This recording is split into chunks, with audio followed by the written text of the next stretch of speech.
Mon engagement public, en fait, il est né à la suite des premiers rapports Rennes-Prat qui sont issus du ministère de la Culture et de la Communication. Le premier est sorti en 2006 et c'est vrai qu'il a fait l'effet d'un coup de tonnerre parce que même si on sentait confusément des choses de l'intérieur, on ne pensait pas que le milieu de la culture et des arts était à ce point-là en retard sur le reste de la société. Et c'est vrai que c'est beaucoup plus facile, une fois qu'on a les chiffres, de poser les choses clairement et de dire il y a un problème, maintenant qu'est-ce qu'on fait? C'était un rapport sur le spectacle vivant uniquement qui devait être complété plus tard et qui montrait qu'il y avait clairement des difficultés à tous les niveaux, c'est-à-dire au niveau des postes à responsabilité, au niveau des programmations, au niveau des moyens de production, avec des chiffres absolument hallucinants. Bon, c'est là qu'on a vu que les 5 théâtres nationaux, par exemple, n'avaient aucune femme à leur tête depuis le début de leur existence. À la suite de ce rapport, il y a 3 femmes qui ont été nommées un peu précipitamment, il n'en reste plus aucune. Hein. Donc on se retrouve aujourd'hui avec 5 théâtres nationaux dirigés par des hommes. Dans les CDN, c'était la même situation. Et au niveau des programmations, j'ai pas exactement les chiffres en tête, mais je sais qu'au niveau des autrices, des metteuses en scène, les chiffres sont catastrophiques. Dans la musique, on n'en parle même pas, parce que là, c'est proche de zéro. Hein. Et même au niveau de la danse, où on aurait pu supposer qu'il y avait plus de femmes, on se retrouve aujourd'hui avec 19 centres chorégraphiques nationaux et une femme et demie à leur tête. Donc mon engagement dans la vie publique est né de la naissance des collectifs HF qui se sont d'abord montés en Rhône-Alpes, puis en Île-de-France, Poitou-Charentes, Normandie, Nord-Pas-de-Calais et qui ont essaimé ensuite dans pas mal de régions. On est 14 collectifs maintenant et moi j'étais une des cofondatrices de HF Île-de-France. Alors, tu peux nous dire ce que ça veut dire, HF? Alors, HF, bon, à l'origine, c'était écrit H/F et ça faisait référence à ce qu'il est obligé d'indiquer à la fin de tous les appels d'offres ou de candidatures, ce qui peut donner des choses assez amusantes que j'ai lues. Cherche directeur HF, cherche assistante HF. Voilà.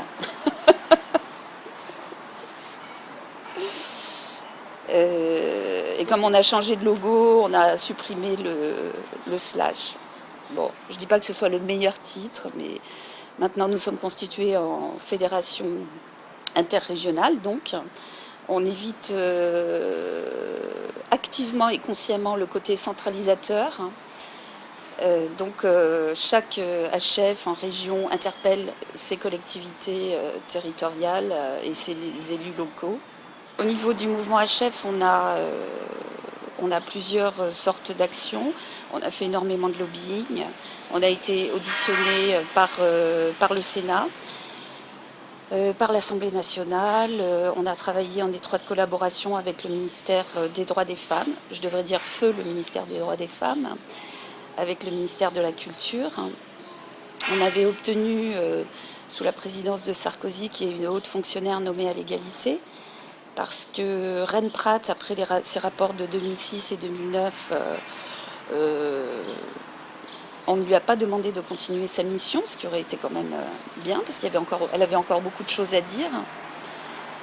C'est donc sous Sarkozy, il y a une haute fonctionnaire, Nicole Pau, qui a été nommée comme référente à l'égalité au ministère de la Culture.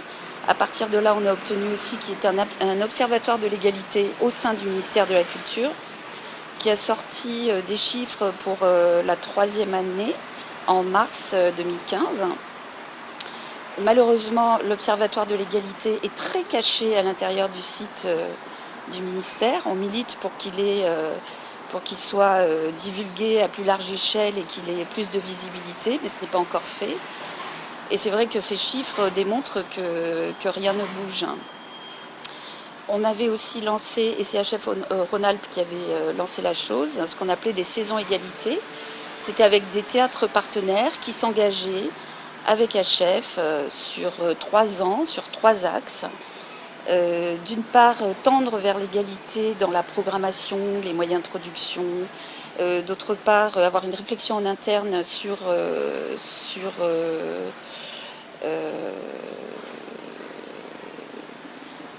le mode de gouvernance, l'égalité salariale, la mixité des équipes aussi, parce qu'on se rend compte que les équipes à la technique sont majoritairement masculines et à la communication, administration majoritairement féminines.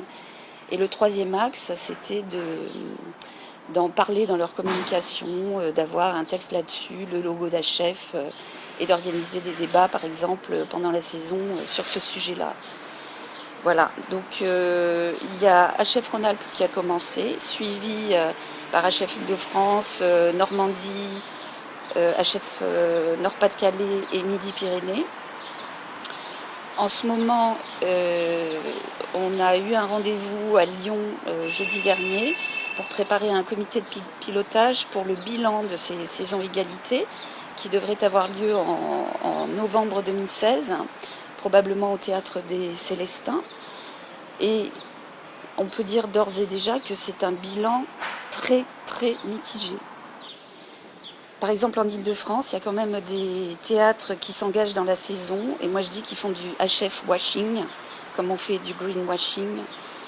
Et qu'ils s'engagent dans cette saison un petit peu pour avoir ce label-là, pour se donner bonne conscience. Et que dans les faits, on ne voit pas les choses bouger. Là où les choses bougent, ce sont majoritairement dans les plus petites structures. Ce qui est logique, puisque c'est là où il y a le plus de femmes. Déjà à la base. Et c'est vrai qu'en Île-de-France, il y a des théâtres qui ne se sont pas engagés dans la saison égalité et qui sont beaucoup plus vertueux que certains théâtres qui y sont engagés. Par exemple, comme la Maison des Métallos. Voilà, donc c'est un bilan extrêmement mitigé. Nous, ça nous a servi comme outil de communication avec le lancement des saisons égalité au Théâtre de l'Athénée, au Nouveau Théâtre de Montreuil. L'année prochaine, le lancement de saison va avoir lieu au Théâtre de la Commune à Aubervilliers. Donc on va clore ce cycle de 3 saisons. Et en Nord-Pas-de-Calais, par exemple, au bout d'un an, ils ont décidé de tout arrêter. En voyant que ça ne marchait pas, ils ont préféré faire d'autres actions. Mais dans l'ensemble de la fédération, on commence à se dire que les débats, ça suffit et qu'il faut passer à des modes d'action plus punchy.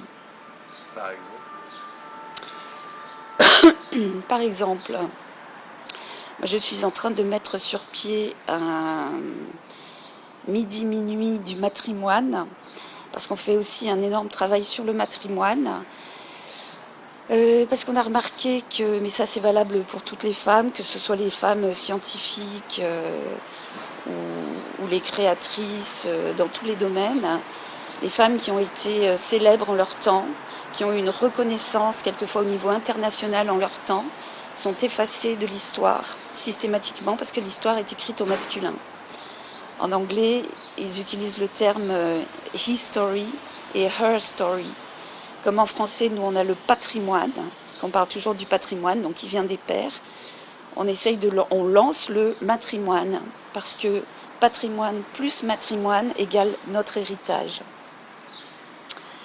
Voilà, donc en Île-de-France, on a eu des subventions de la région pour travailler sur le matrimoine, avec le lancement d'un site qui sera ouvert au moment des Journées européennes du patrimoine, donc les 19 et 20 septembre prochains, et avec des actions de lundi du matrimoine sur le théâtre, la musique, la danse, je ne sais plus quel est le quatrième, qu'on veut faire dans des endroits symboliques comme la Comédie Française, la Cinémathèque qui vient de le refuser.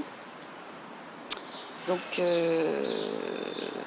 pour mettre en lumière toutes ces femmes du passé Parce que les artistes d'aujourd'hui, les artistes femmes d'aujourd'hui, n'ont pas de socle comme les hommes, comme les artistes hommes qui peuvent se targuer d'une longue lignée d'artistes hommes derrière eux et ont un socle très solide. Et c'est important pour les femmes de construire ce socle-là, de le remettre en lumière, parce qu'elles ont beaucoup de mal à se projeter dans des arts ou des fonctions qui, semble-t-il, n'ont jamais existé au féminin, alors qu'elles ont existé. Et on retrouve le même phénomène à chaque génération.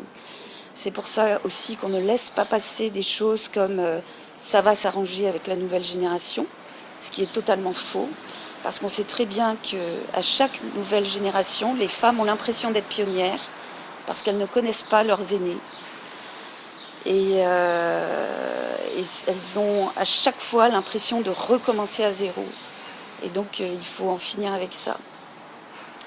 Donc le projet que je suis en train de mettre en place, donc qui va s'appeler les minuit du matrimoine, ça sera un sit-in sur la place du Palais Royal à Paris, pendant les journées du patrimoine, du samedi midi au samedi minuit, avec des actions, performances, prises de parole sur les femmes du passé, pour désinvisibiliser ces femmes-là et montrer à quel point il est important de les désinvisibiliser pour les artistes des nouvelles générations.